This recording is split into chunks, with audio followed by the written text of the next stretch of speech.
नमस्कार, आप देख रहे हैं क्राइम फर्स्ट एक्सप्रेस। मैं हूं आपके साथ सुशील पांडे। तमिलनाडु जमीन अधिग्रहण में बड़ा घोटाला है। तमिलनाडु में जमीन अधिग्रहण घोटाले की जांच में जुटी ईडी की टीम ने चेन्नई, कांचीपुरम और चेंगलपट्टू में 15 जगह छापे मारकर 18.10 करोड़ की संपत्ति जब्त की है। इस मामले में अभी और भी खुलासे होने की उम्मीद है। प्रवर्तन निदेशालय ईडी की टीम ने तमिलनाडु में जमीन अधिग्रहण से जुड़े बड़े फ्रॉड की जांच के सिलसिले में चेन्नई, कांचीपुरम और चेंगलपट्टू में 15 जगहों पर छापेमारी की और तलाशी ली। यह मामला फर्जी दस्तावेज, जालसाजी, धोखाधड़ी और आपराधिक साजिश से जुड़ा हुआ है। ईडी ने पुलिस एफआईआर का हवाला देते हुए कहा कि वीजीपी ग्रुप की कंपनियों ने 1991 में सड़कों और पार्कों के लिए जो जमीनें दी थी, उन्हें बाद में फर्जी और बनावटी डॉक्यूमेंट्स के जरिए वापस ले लिया गया और फिर एनएचएआई और state industries promotion corporation of Tamil Nadu यानी कि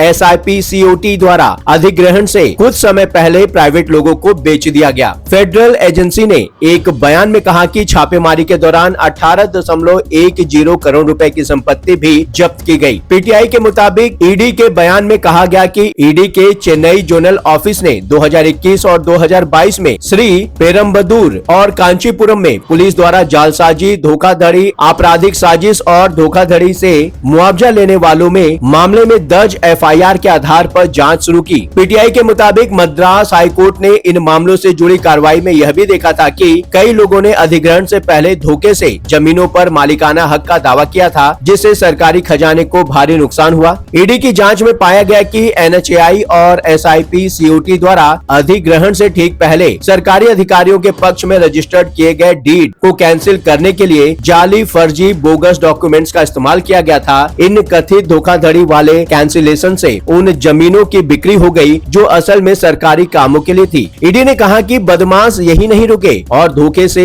हासिल की गई जमीनों को अपने ही साथियों को बेच दिया। निदेशालय की तरफ से कहा गया है कि खरीदारों यानी कि बेचने वाले साथी ने ज्यादा मुआवजे का दावा करने के लिए ज्यादा खरीद कीमत दिखाई। इन बढ़ा चढ़ाकर की गई वैल्यूएशन के आधार पर खरीदारों ने कथित तौर पर एनएचएआई द्वारा बैंगलोर, चेन्नई एक्सप्रेसवे और SIPCOT द्वारा इंडस्ट्रियल विस्तार के लिए अधिग्रहण के दौरान बहुत ज्यादा मुआवजा हासिल किया। ईडी की जांच में आगे पता चला कि खास लोगों और उनसे जुड़े सरकारी कर्मचारियों ने एक सुनियोजित तरीका बनाया था। एजेंसी ने कहा कि इस स्कीम में गैर कानूनी तरीके से डीड कैंसिल करना, कंट्रोल्ड और डमी खरीदारों के जरिए पब्लिक यूटिलिटी जमीनों को दोबारा बेचना, रजिस्ट्रेशन डॉक्यूमेंट्स में मार्केट वैल्यू को बनावटी तरीके से बढ़ाना और सरकारी अधिग्रहण अधिकारियों से ज्यादा मुआवजा लेना शामिल था। ईडी ने अपने बयान में कहा, मुआवजा मिलने के बाद पैसों को खास लोगों से जुड़े सहयोगियों, रिश्तेदारों और सेल कंपनियों के कई बैंक अकाउंट्स के जरिए निकाला गया। कई मामलों में जुर्म की कमाई को लेयर में डालने के बाद मुआवजे की रकम को लेयर में डालना